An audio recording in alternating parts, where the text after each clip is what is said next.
بسم اللہ الرحمن الرحیم۔ حضور علیہ السلام کی ولادت بسعادت۔ محترم دوستو، اس ویڈیو میں آپ کو حضور علیہ السلام کی ولادت کے متعلق بات کریں گے کہ حضور علیہ السلام کی ولادت کب ہوا اور کون سے تاریخ پر اور کون سے مقام پر۔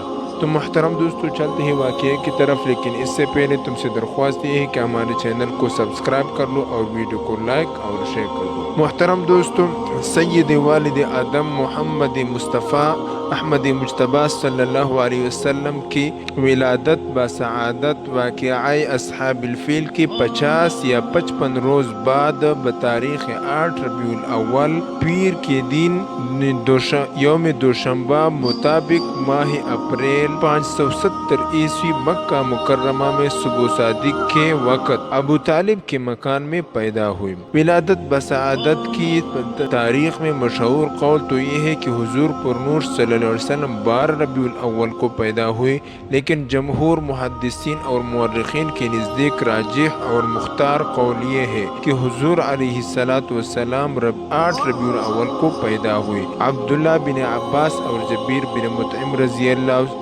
عنہ سے بھی یہی منقول ہے۔ عثمان ابن ابی العاص رضی اللہ عنہ کی والدہ فاطمہ بنت عبداللہ فرماتی ہے کہ میں حضور علیہ السلام کی ولادت کے وقت آمنہ رضی اللہ عنہ کے پاس موجود تھی، تو اس وقت یہ دیکھا کہ تمام گھر نور سے بھر گیا اور دیکھا کہ آسمان کے ستارے جھک کے آتے ہیں، یہاں تک کہ مجھ کو یہ گمان ہوا کہ یہ ستارے مجھ پر آ گریں گے۔ عرباز بن ساریہ رضی اللہ عنہ سے مروی ہے کہ رسول اللہ صلی اللہ علیہ وسلم کی والدہ ماجدہ نے ولادت بسعادت کے وقت ایک نور دیکھا جس سے شام کے محل روشن ہو گئے۔ یعقوب بن سفیان حضرت عائشہ رضی اللہ عنہ سے راوی ہے کہ ایک یہودی مکہ میں بغرض تجارت رہتا تھا۔ جس شب میں آپ صلی اللہ علیہ وسلم پیدا ہوئی تو مجلس میں